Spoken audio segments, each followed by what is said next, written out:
IT solution और services देने वाली कंपनी एक्स्ट्रानेट टेक्नोलॉजीज का आईपीओ आज यानी 23 जुलाई से ओपन हो रहा है। कंपनी की registered office Z24 zone 1 MP Nagar Bhopal यानी मध्य प्रदेश में है। कंपनी आईटी और डिजिटल सॉल्यूशंस के कारोबार में है। देश के बाहर भी कंपनी के क्लाइंट्स हैं। कंपनी ने सिनर्जी नाम का लो कोड डिजिटल ट्रांसफॉर्मेशन प्लेटफॉर्म और एक्स्ट्रा ट्रस्ट नाम का डिजिटल ट्रस्ट और PKI बेस्ड ऑथेंटिकेशन प्लेटफॉर्म भी डेवलप किया है। कंपनी के सर्विसेज में enterprises application, digital transformation, manage services और अपने सॉफ्टवेयर प्लेटफॉर्म शामिल हैं। कंपनी की कमाई भी सॉफ्टवेयर और enterprise application, digital transformation, cloud service और IT इंफ्रा और इसके अलावा मैनेज सर्विसेज के जरिए होती है। अब IPO से जुड़ी बुनियादी बातों पर नज़र डालते हैं तो आज से 27 जुलाई तक बतौर निवेशक इस IPO में आपको पैसा लगाने का मौका मिलेगा। प्राइस बैंड 120 से 127 रुपया प्रति शेयर की होगी।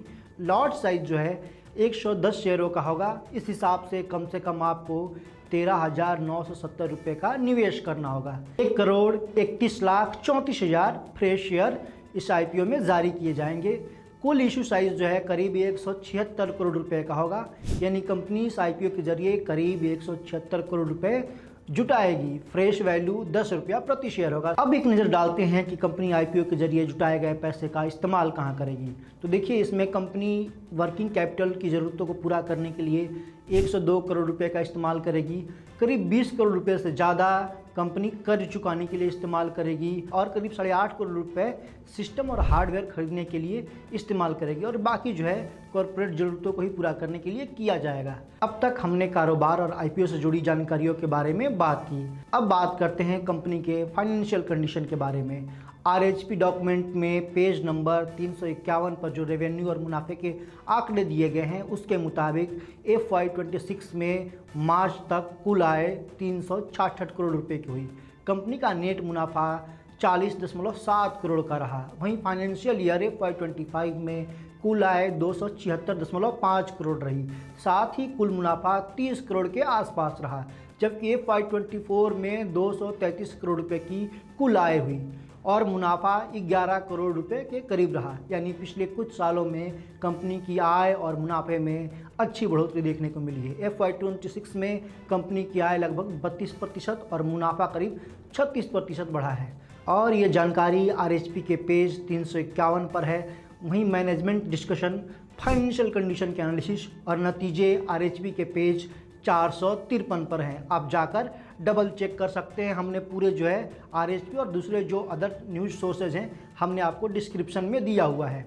एक बार इक्विटी डिवीजन के आंकड़ों पर भी नज़र डालते हैं, जिसमें रिटेलर्स के लिए तकरीबन 35%, क्वालिफाइड इंस्टीट्यूशनल बायर के लिए 20%, हाई नेटवर्थ इन्वेस्टर के लिए 15% और एंकर इन्वेस्टर के लिए 30% शेयरों का डिवीजन किया गया है। कंपनी का पॉजिटिव फैक्टर्स क्या है एक बार ये भी देख लेते हैं। IT और डिजिटल सर्विसेज में लंबा अनुभव है। अलग अलग सेक्टर की कंपनियों के साथ प्रोजेक्ट पर काम करने का भी अनुभव है। IPO से जुटाए गए पैसे का बड़ा हिस्सा कारोबार बढ़ाने में लगाया जाएगा। Manage services digital transformation segment में बेहतर ग्रोथ विंडो है जिसमें कंपनी की मौजूदगी है। साथ ही कंपनी के आय और मुनाफे में लगातार बढ़ोतरी देखने को मिली है। अब जोखिम वाले फैक्टर्स की बात करते हैं। कंपनी का जो कारोबार है कॉर्पोरेट ग्राहकों पर सबसे अधिक टिका हुआ है। IT सेक्टर में कंपटीशन काफ़ी टफ है। टेक्नोलॉजी में तेज़ी से बदलाव हो रहा है, इसके लिए तेज़ी से निवेश करना भी पड़ सकता है। वर्किंग कैपिटल की ज़रूरत ज़्यादा है, इसलिए कैश मैनेजमेंट करना काफ़ी अहम होगा। ये है कंपनी के लिए निगेटिव फैक्टर्स और अदर फैक्टर्स। अब एक नज़र कंपनी की ऑर्डर बुक पर डालते हैं। RHP के मुताबिक 30 अप्रैल 2026 तक कंपनी का ऑर्डर बुक तकरीबन 356.96 करोड़ रुपए की थी। फिलहाल कंपनी के पास कुल 76 रनिंग प्रोजेक्ट हैं, जिसमें 57 जो है प्रोजेक्ट सीधे कंपनी को मिले हैं। 19 प्रोजेक्ट कंपनी को दूसरी कंपनियों, कंसोर्टियम और OEM पार्टनर्स के जरिए मिले हैं। FY24 से FY26 के दौरान कंपनी ने 143 डायरेक्ट और 32 इनडायरेक्ट प्रोजेक्ट पूरे किए हैं। कंपनी का ऑर्डर बुक कुछ बड़े ग्राहकों पर सबसे ज़्यादा निर्भर है, जिसमें है डायनाकॉन सिस्टम एंड सॉल्यूशन, जिससे 136.12 करोड़ रुपए का ऑर्डर मिला है, जो कुल ऑर्डर बुक का तकरीबन 38.13% है। वहीं कर्नाटका पावर ट्रांसमिशन कॉरपोरेशन से 49.81 करोड़ रुपए का ऑर्डर मिला है, जो कुल ऑर्डर बुक का तकरीबन 13.95% है। BLS ई सर्विसेज का ऑर्डर 47.31 करोड़ रुपए का है, जो कुल ऑर्डर बुक का करीब 13.25%। और रेलटेल से भी कंपनी के पास ऑर्डर है और वो ऑर्डर है तकरीबन 31.30 करोड़ रुपए का, जो कुल ऑर्डर बुक का तकरीबन हो जाता है 8.77%।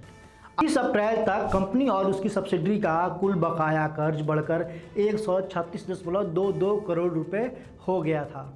इसमें सिक्योर्ड लोन 130.64 करोड़ रुपए का था, जबकि अनसिक्योर्ड लोन 5.58 करोड़ रुपए का था। कंपनी का डेट टू इक्विटी रेशियो 0.63 है, यानी कर्ज बहुत ज़्यादा नहीं है, लेकिन इस कर्ज को मामूली भी नहीं कहा जा सकता। वहीं 31 मार्च तक कंपनी के ग्राहकों से 114.44 करोड़ रुपए लेने बाकी थे। जैसा कि हमने आपको शुरू में बताया कि कंपनी का ज़्यादातर ऑर्डर्स PSU सेगमेंट से आता है, इसलिए पेमेंट आने में कई बार देरी भी होती है, क्योंकि आप सबको पता है सरकारी कामकाज कई बार डिले होते हैं। एक बार कंपनी के कैश फ्लो के आंकड़ों पर भी नज़र डालते हैं, जो FY25 में 3.17 करोड़ रुपए का था। FY25 में ये कैश फ्लो 1.09 करोड़ रुपए का रहा। वही FY26 में 1.46 करोड़ रुपए की नकदी दर्ज की गई। तो इन आंकड़ों को देखकर आप समझ सकते हैं कि कंपनी के पास कैश बहुत ज़्यादा नहीं है और उसे अपने बड़े प्रोजेक्ट के लिए लगातार वर्किंग कैपिटल की ज़रूरत पड़ती है। चूँकि कंपनी को बड़े प्रोजेक्ट के लिए पहले से हार्डवेयर और नेटवर्किंग टेक्नोलॉजी खरीद कर रखने पड़ते हैं, इसी वजह से इन्वेंट्री और वर्किंग कैपिटल की ज़रूरत बढ़ जाती है। आपके लिए अच्छी बात यह है कि इस IPO के खुलने से पहले ग्रे मार्केट प्रीमियम यानी GMP में उछाल देखने को मिला है।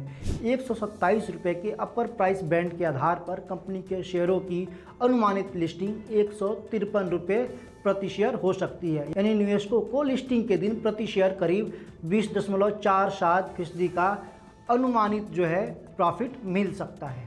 तो ये है एक्स्ट्रानेट के IPO से जुड़ी तमाम फाइनेंशियल और कारोबारी डिटेल। अगर आप RHP और अदर लिंक्स जहां से हमने डेटा उठाए हुए हैं, अगर उसे आप देखना चाहते हैं तो हमने वीडियो के डिस्क्रिप्शन में वो सारे लिंक, वो स्क्रीनशॉट और वो डेटा रख दिया है, आप वहां से भी जाकर डबल चेक कर सकते हैं। और ऐसे तमाम IPO डिटेल के लिए हमारे साथ बने रहें। मनी मंच को अलग अलग प्लेटफॉर्म पे प्यार दें और उससे जुड़े लाइक करें, फॉलो करें, सब्सक्राइब करें।